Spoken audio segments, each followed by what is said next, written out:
Ati Mtongana, speaking, of course, to the lawyer that was representing the 10 MK members who not only want to be reinstated as MPs, but they also want their membership of the party. They want to be reinstated as members of the party as well. For more on this, we have legal analyst Abigail Ngobene, who joins us now. A very good afternoon, Abigail. Once again, thanks very much for your time. Essentially, these people are saying they are owed procedural fairness.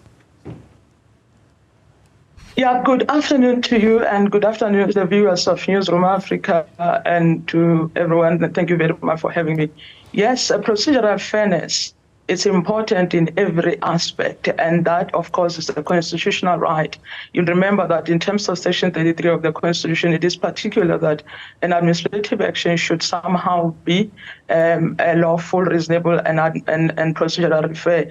And that, from where I'm sitting, has always been the center of this application, both the urgent one as well as the ordinary one, which is in the ordinary role. So I think they are more for their cry is to the effect that there is something called the rules of natural justice. Give us an opportunity to be heard before you arrive at a particular conclusion.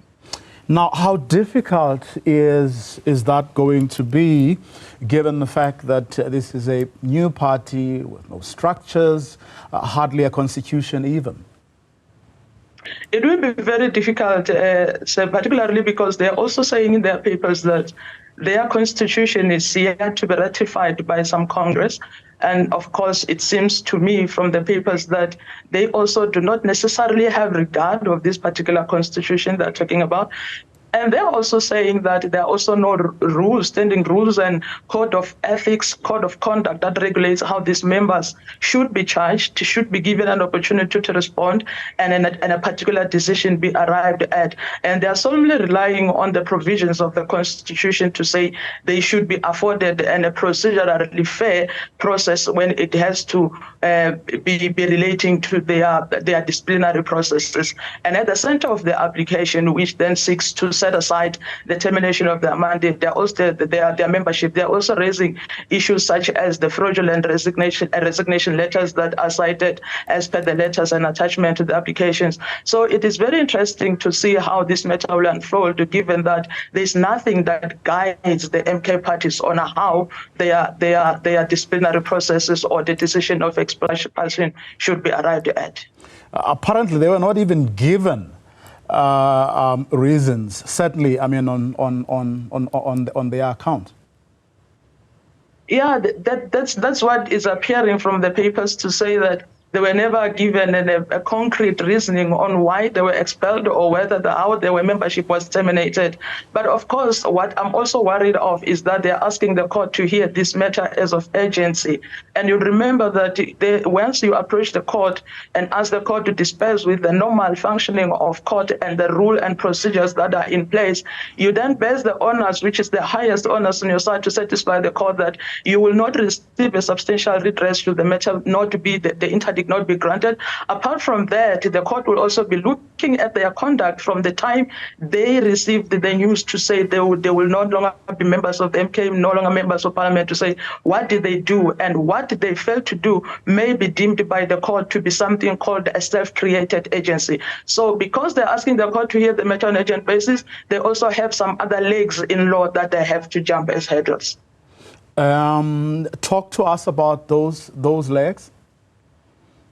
You remember that when you bring a matter in an agency, you are then saying you're interdicting, particularly on this particular matter, they are interdicting one arm of the state, which is parliament, and interdicting its functioning, to say you should not swear in these members, and that then says it will affect the proper functioning of parliament.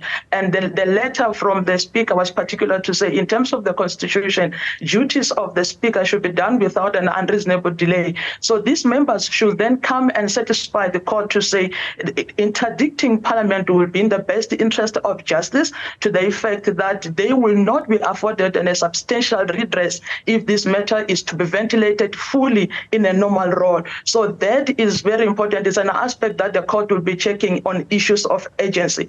And if the matter is not urgent, it's likely to be struck off the roll. And that is what will have to happen on the 3rd of September, the date to which the case has been adjourned. Yes, that's what the court will be looking at. Remember that there are two cases, two applications. One, they're asking the court to hear the matter on agency, but there's another one which seems to be in the ordinary role. So the one that is in a role which is agent is the one that is coming back on the 3rd.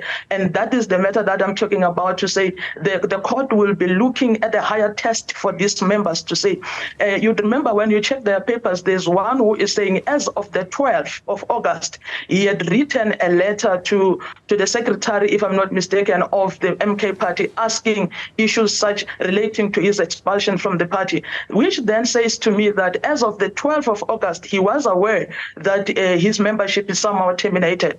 And if you read further, some of the statements from the MK party and, of course, the chief whip are particularly dated the 5th of July. And the papers are not particular to say when did these members know that their membership was terminated. And if it's as of the 5th of July, they knew that their membership was terminated, the question would be, why stay so long to seek an interdict or to seek an interim relief? Why stay so long until the agency seems to be the one that is self-created? And that will be the state of affairs, even though, let's say, the court does see a bit of evidence that they were somehow wronged. Yeah, you'd see there will be balancing of convenience, and the court will look at all that. But of course, for the court to ventilate on the issues and the merits of the matter, we have to determine whether this matter is treated in isolation. Remember that the paper says to avoid burdening the record, the court should look at the entire application to determine on the agent one. So we are relying on the founding affidavit of the main review application. And that application should speak to dates to say this is the time where the members got to know that their membership was terminated, and this is what they have done. And of course, they have also risen certain issues such as irreparable harm, to the effect that it involves kids that they are being evicted. And of course, they cited Section 28 of the Children's Act to say the best interest of these children who are now being evicted should be considered. And of course, I think the court will apply its mind in its entirety. But what I'm worried about is the issue of agency, on whether or not these members have not created what we call a self-created agents. But if that is not the case, of course, the court will be able to hear the matter in holistic and then give a proper relief. Until the 3rd of September, they do have a bit of a reprieve, so to speak, of about a dozen days or so. Yes, and that means there will be no swearing of these members. I think it was purported to be somewhere this week. And then, of course, given that postponement, I think the matter will then have to be adjourned, and the processes of Parliament will have to be adjourned until that particular time.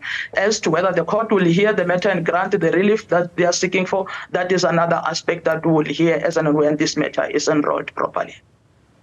Abigail Ngobene, let me thank you for your time.